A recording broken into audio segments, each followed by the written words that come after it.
Hello दोस्तों, मैं हूं साहिल और आप सभी का एक बार फिर से स्वागत करता हूं अपने YouTube channel unique story world में।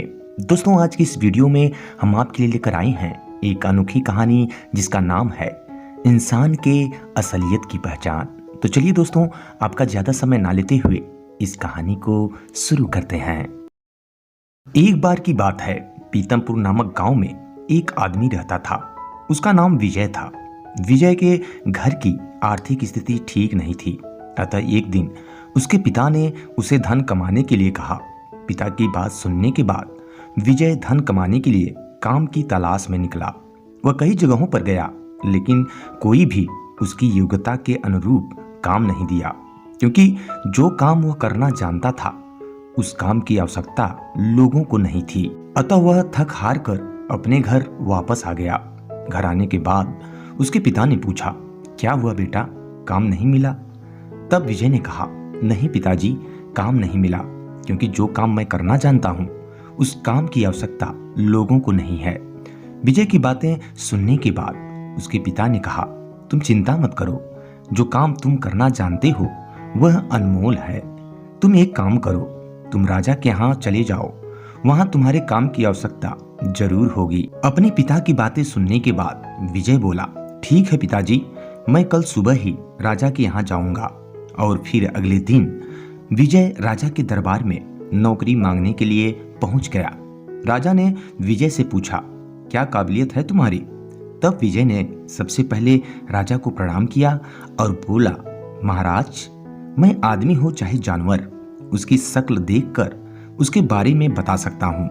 विजय की बातें सुनने के बाद राजा आश्चर्यचकित रह गए। उन्होंने कहा, वाह, क्या बात है, अद्भुत योग्यता है तुम्हारी। मैं तुम्हारी योग्यता के परीक्षण के लिए सबसे पहले तुम्हें अपने खास घोड़ों के अस्तबल का इंचार्ज नियुक्त करता हूँ। विजय बहुत खुश हुआ, क्योंकि उसे अब राजा के यहाँ नौकरी मिल गई थी। वह महाराज को प्रणाम किया और अपने घर वापस आ गया। घर आने के बाद उसने अपने पिता को सारी बातें बताई, जिसे सुनकर उसके पिता भी बहुत खुश हुए। अब विजय राजा के यहाँ घोड़ों के अस्तबल का कामकाज देखने लगा। विजय के कुछ दिन काम करने के बाद एक दिन राजा उसके अस्तबल में आए और उन्होंने अपने सबसे महंगे और मनपसंद घोड़े के बारे में विजय से पूछा। तब विजय ने घोड़े के बारे में कहा, महाराज, यह घोड़ा नस्ली नहीं है। विजय की बातें सुनने के बाद राजा हैरान रह गए। उन्होंने तुरंत जंगल से घोड़े वाले को बुलाया, जिससे उन्होंने घोड़ा खरीदा था, और उससे पूछा कि क्या यह घोड़ा नस्ली नहीं है। घोड़े वाले ने कहा, नहीं महाराज, यह घोड़ा नस्ली तो है, लेकिन इसके पैदा होते ही इसकी मां मर गई थी, इसलिए यह एक गाय के दूध को पीकर उसके साथ ही पला बढ़ा है। घोड़े वाले की बात सुनने के बाद राजा ने अपने नौकर विजय को बुलाया और उससे पूछा कि तुमको कैसे पता चला कि यह घोड़ा नस्ली नहीं है। तब विजय ने कहा, महाराज, जब यह घोड़ा घास खाता है तो गायों की तरह सर नीचे करके खाता है, जबकि नस्ली घोड़ा घास मुंह में लेकर अपना सर ऊपर उठा लेते हैं। राजा विजय की बात सुनकर उसकी काबिलियत से बहुत खुश हुआ। अतः उसने विजय के घर पर अनाज, घी, मुर्गे और ढेर सारी बकरियां बेतौर इनाम के रूप में भिजवा दिए और साथ ही विजय को रानी के महल में तैनात कर दिया। फिर कुछ दिनों के बाद राजा ने अपने नौकर विजय से रानी के बारे में राय मांगी।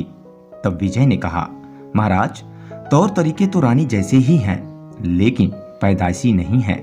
विजय की यह बात सुनते ही राजा के पैरों तले जमीन खिसक गई। अतः उन्होंने तुरंत अपनी सास को बुलाया और पूछा कि यह नौकर जो कह रहा है क्या वह सही है? तब उनकी सास ने कहा, हकीकत यह है कि आपके पिताजी ने मेरे पति से हमारी बेटी की पैदाइश पर ही रिश्ता मांग लिया था, लेकिन हमारी बेटी 6 महीने में ही मर गई थी।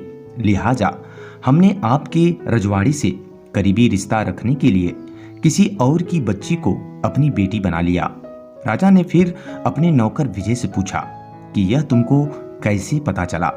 तब विजय ने कहा, महाराज, रानी साहिबा का नौकरों के साथ सुलूक गंवारों से भी बुरा है।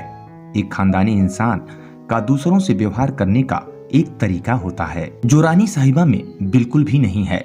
राजा फिर उसकी पारखी नजरों से बहुत खुश हुआ और इस बार भी उसने बहुत सारा अनाज और भेड़ बकरियां बतौर इनाम के रूप में विजय को दिया और साथ ही उसे अपने दरबार में नियुक्त कर लिया। कुछ वक्त गुजरा और फिर एक दिन राजा ने अपने नौकर विजय को बुलाया और अपने बारे में पूछा। तब विजय ने कहा, महाराज, जान की सलामती हो तो कहूँ। राजा ने वादा किया। तब विजय ने कहा, महाराज, ना तो आप राजा के बेटे हो और ना ही आपका चाल चलन राजाओं वाला है। इस बात पर राजा को बहुत गुस्सा आया, लेकिन जान की सलामती का वचन देने के कारण वह विजय को कुछ बोल न सका और वह सीधा अपनी माँ के महल पहुंचा और अपनी माँ से पूछा, माँ, क्या मैं राजा का बेटा नहीं हूँ? इस बात पर उसकी माँ ने कहा, हाँ बेटा, यह बात सच है कि तुम एक राजा के बेटे नहीं हो, बल्कि तुम एक चरवाहे के बेटे हो। हमारी कोई औलाद नहीं थी, इसलिए हमने तुम्हें गोद लेकर पाला है और तुम्हें अपने खानदान का नाम दिया है। माँ की बात सुनने के बाद राजा एकदम शांत हो गया और फिर उसने अपने नौकर विजय को बुलाया और पूछा, बता भाई, तुझे कैसे पता चला कि मैं राजा का बेटा नहीं हूँ? तब विजय ने कहा, महाराज, जब भी कोई राजा किसी को इनाम दिया करते हैं तो वे हीरे मोती और जवाहरात के रूप में देते हैं, लेकिन आप भेड़ बकरियां, मुर्गे और खाने पीने की चीजें दिया करते हैं। यह तरीका किसी राजा का नहीं बल्कि किसी चरवाहे के बेटे का ही हो सकता है।